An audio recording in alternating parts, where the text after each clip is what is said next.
Bom, então dentro dessa nossa compreensão pré-tribulacional, a gente vai dar continuidade aqui às nuances do arrebatamento. Eu quero, em alguns vídeos, responder alguns questionamentos levantados e como vai se dar, e como se dará o arrebatamento na nossa visão pré-tribulacional. Nós não acreditamos que a igreja passa pelo período de tribulação.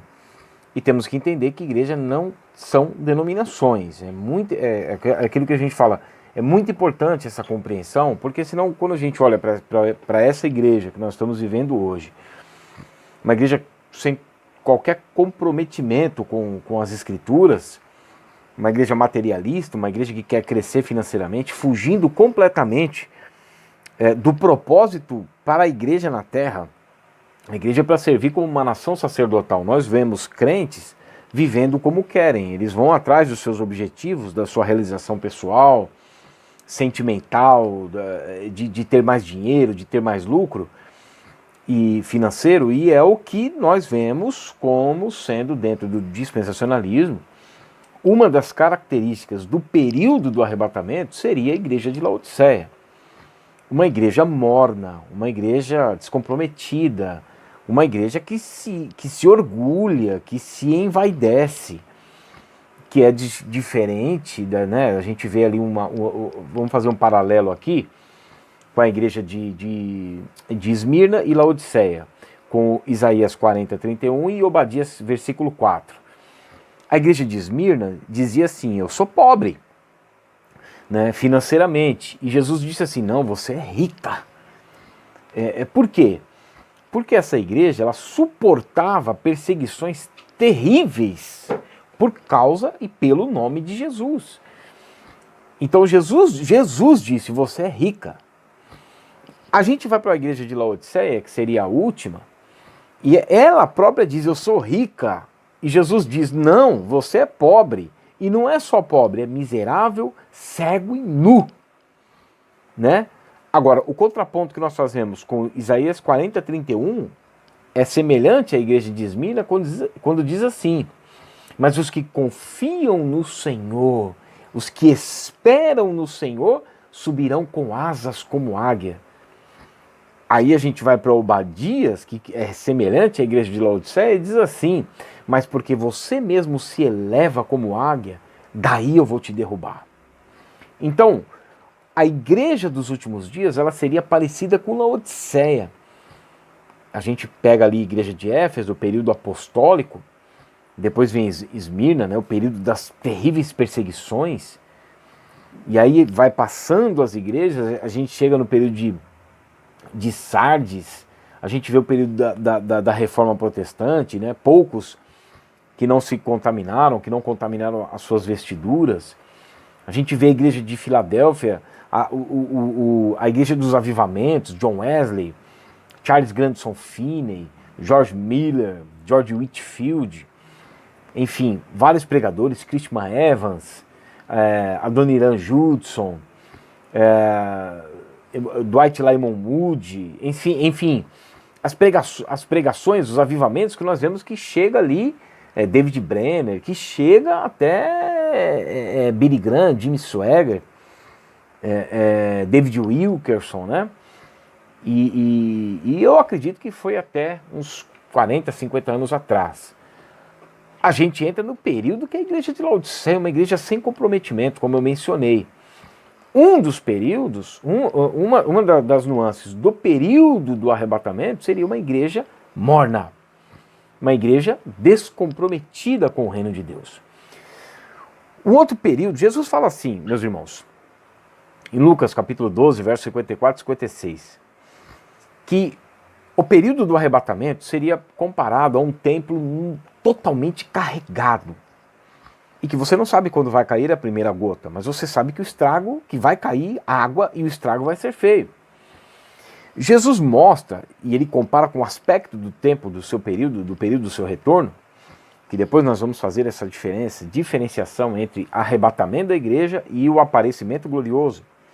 arrebatamento da igreja, a igreja sendo arrebatada, Deus paira nos ares, né? Depois a gente vai fazer esse paralelo aí com o Êxodo 19, é maravilhoso, 1 Tessalonicenses capítulo 4, versos 16 e 17, é maravilhoso.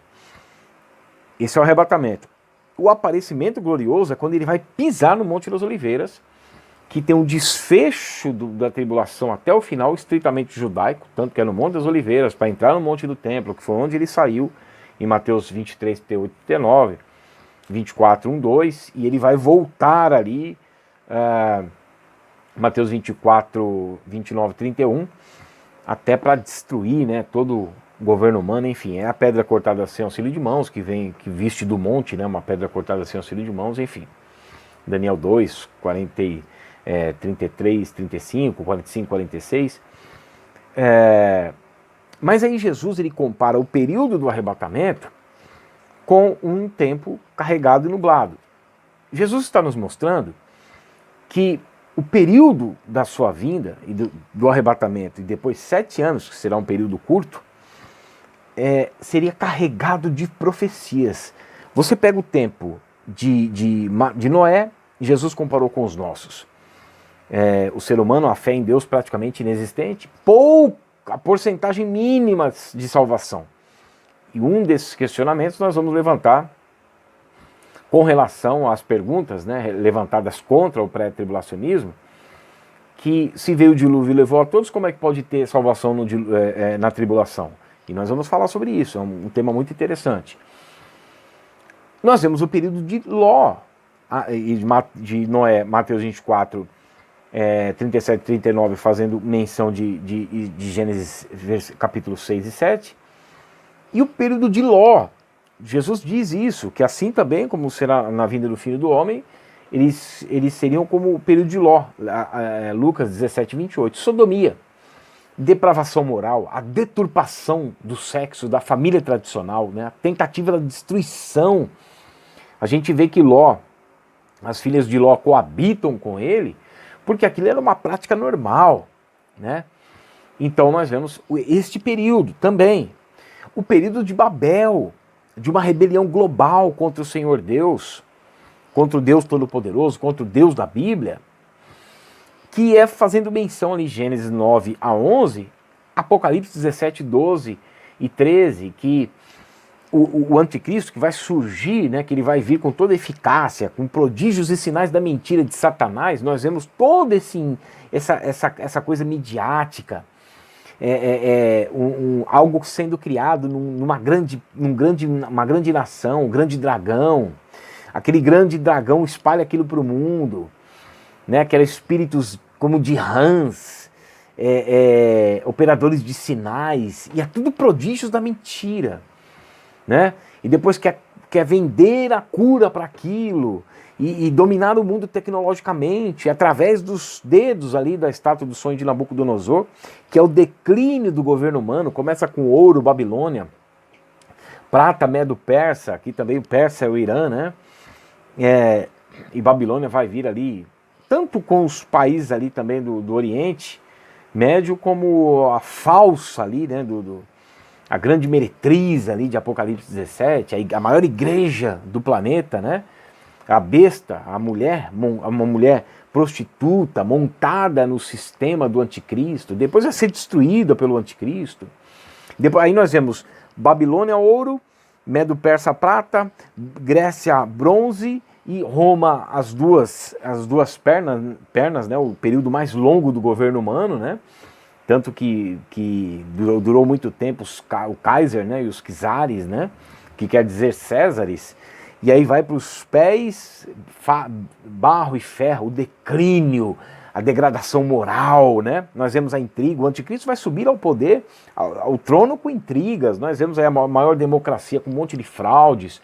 Nós vemos aí essa falsidade de simulação midiática aqui no nosso país, né? A deturpação da verdade. As pessoas estão corrompidas. Então seria este período que cerca o arrebatamento da igreja. Tempos difíceis, tempos trabalhosos, que Paulo fala, né? 2 Timóteo capítulo 3, verso 1 a 4, desafeiçoados, mais amigos dos prazeres do que amigos de Deus, tempos trabalhosos, que você tem que provar para a pessoa aquilo que é do bom senso, aquilo que é lógico, né? Aquilo que sempre norteou a sociedade, as pessoas hoje estão se rebelando contra a moral, contra a equidade, mas isto é o efeito, né? A causa é o afastamento do Deus da Bíblia, a fé em Deus praticamente inexistente. Então, esse seria o período do arrebatamento, né? Um ajuntamento de profecias todos nos nossos dias, é exatamente o que nós estamos vivendo. Então é muito rápido o tempo, é um